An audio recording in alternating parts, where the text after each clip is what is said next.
What is going on, guys? Welcome back to an all new video. My name is Di-Luchito and welcome to a trailer breakdown video where we're going to be talking about the recent Five Nights at Freddy's 2 movie trailer. This is just going to be like a little breakdown. We're going to talk about like what's going to happen, possibly what will happen, talk about some of the screenshots that I took, and just break it down. So without further ado, let's just get into the video.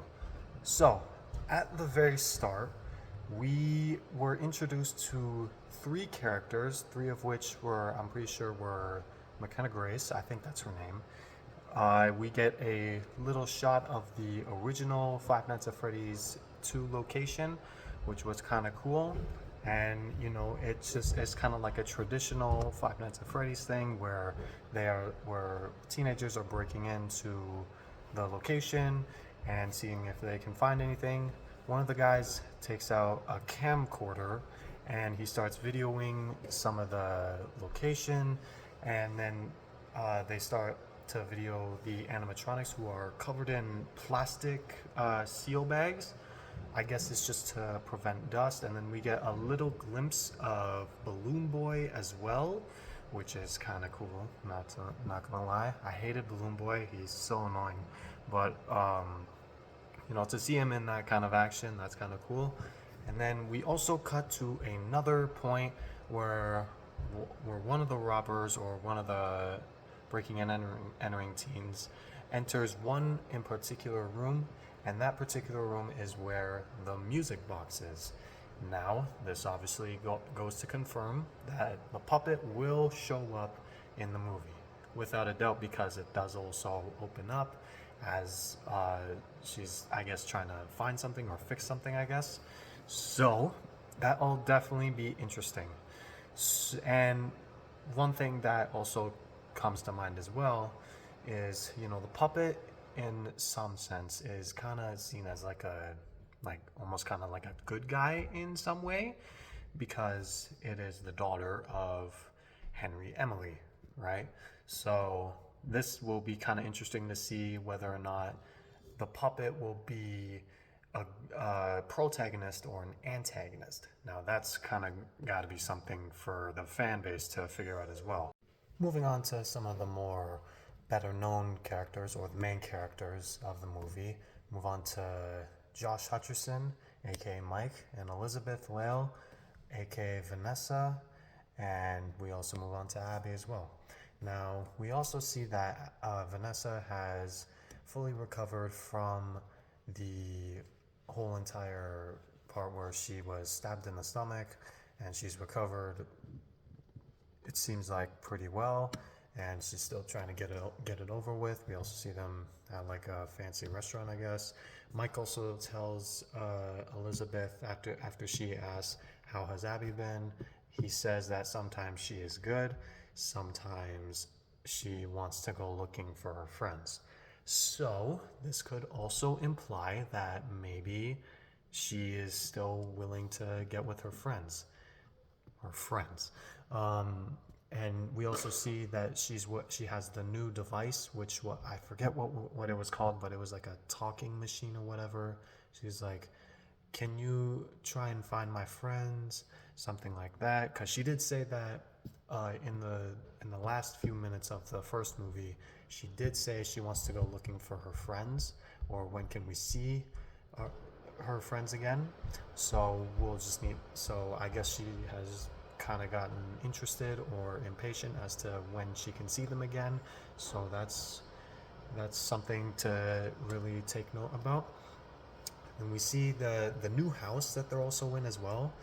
And we see the device, the Toy Freddy device that Abby has had, turns on. It says, "Abby, help us. We will lead you there," or something like that. So clearly she is going to find her friends, something like that. So, and then she ends up in not the location that they remember, but the first location. Because keep in mind as well, FNAF 2 was a prequel in the FNAF universe. So it was FNAF 2, then it came FNAF 1, then FNAF 3. So then it that's kind of like the entire like mini timeline of it. And then we also cut to a couple of scenes where I guess one of the burglars from the beginning of the trailer gets abducted in this badass scene where Mangle takes him away, and that's kind of cool. So I feel like Jason Blum and Scott Cawthon have really decided that yes, we need to lean more into the horror aspect of FNAF, because FNAF is meant to be scary. It's not meant to be really for kids, even though a lot of people have made it seem like it's for kids.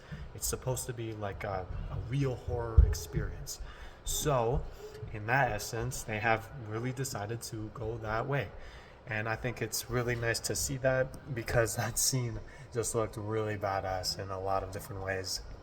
Moving on, this is a much more interesting scene. We cut to a scene where a little child is, I guess, in a kitchen area, and then we see through a window, we see Spring Bonnie. Now, my first guess with this is that this could possibly be a flashback scene, because I'm pretty sure they talked about having flashback scenes, or because in some of the casts they did say that they wanted to have or like in the original casting they did say that there was going to be like a young Elizabeth. So I guess they're kind of going into the more into the flashback kind of scenes, because I guess this is kind of going to portray how the kids probably died, how it happened, what happened, So that'll definitely be quite the scene if they actually somehow show in maybe a PG-13 movie child murder. That's kind of fucking weird, but I highly doubt they're gonna show up, but I guess they're gonna like kind of portray it in a way. So seeing Spring Bonnie in this and seeing that kid there, seeing Spring Bonnie, you already know shit's about to go down, and that's gonna be really freaking cool. Moving on, we also see more scenes of the animatronics. We see Toy Chica, and then we see Toy Bonnie. He's going to grab a knife out of a knife holder. So that's looking bad enough. And then we also see a little bit of a glimpse of Balloon Boy in action. Not really. I can kind of guess that this is Balloon Boy. He seems to be in a river or a pool of water, coming for, I guess, one of the burglars at the very start of the trailer. So that is terrifying. I'm not even gonna lie. That's actually kind of fucking scary when you think about it. Balloon Boy coming for you in a freaking pool of water. Now that's just really terrifying when you think about it. And then moving on as well, we also cut to a scene where Mango is on top of a van. I can only guess that this is probably maybe Josh. I wasn't really able to make out who was in the car. You guys can let me know down below in the comments. But that will definitely be something.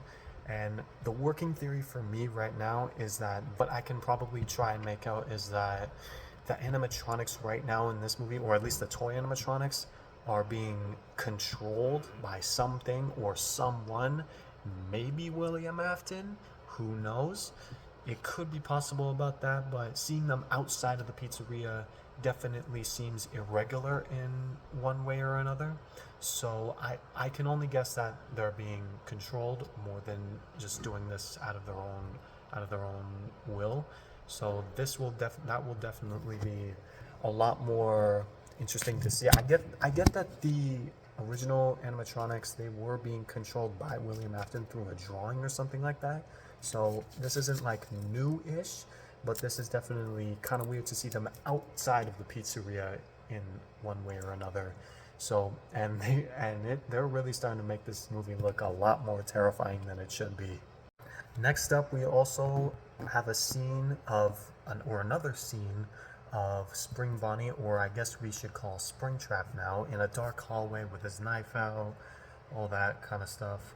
And I can probably guess that this isn't a flashback. This doesn't look like a flashback.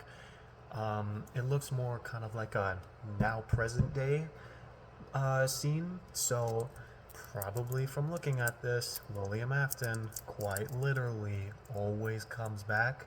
So we do know for a fact that in one way or another, he's gonna come back for it because, well, again, also Matthew Lillard, he did say that he said he didn't do much of filming. Again, he could possibly be trying to cover up something because he's trying not to reveal much spoilers, which makes sense. You don't want to do that much. So I guess he's probably not going to get that big of a role, but also he could be lying. So we'll just have to wait and see from that. And then moving on, we get a very, very cool scene. We finally get our first and quite impressive scene, our first look of the withered animatronics. Now this is really cool. I am really looking forward to seeing these guys in action. We get our first look at Withered Foxy. We also get our first look at Withered Chica. And then we get another scene of Bonnie, Withered Bonnie, in one of the vents. Now that is looking stellar, man. That is looking dope as heck. I honestly, the withered animatronics for me personally were kind of my favorite. So that's kind of cool, and they look terrifying, man.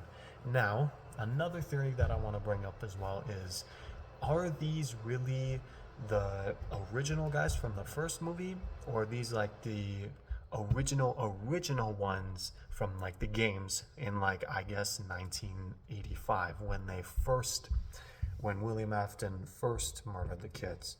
So I would probably guess that these aren't the ones from the previous movie. I would guess that these are the ones from like in the lore as the previous ones from the murders and whatnot.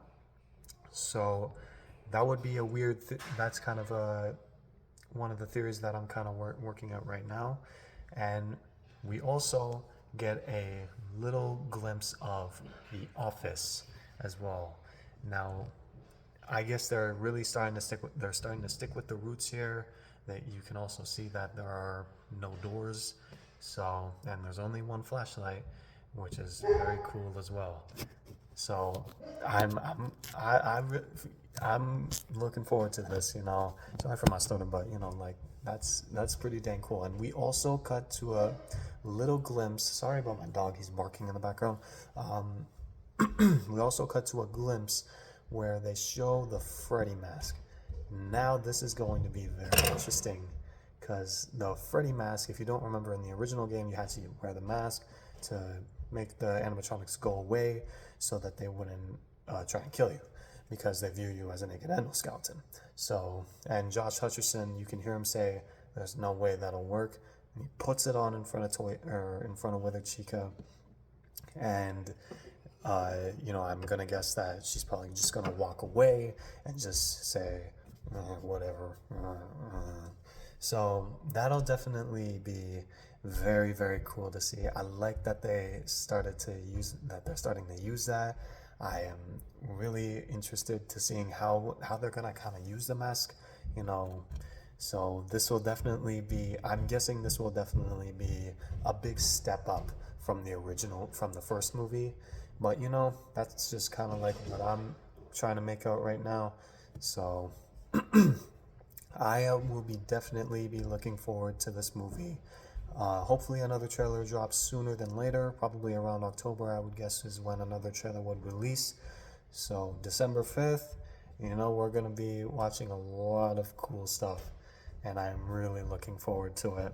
So that's just my 2 cents for today. And I will see you guys in the next video. See ya.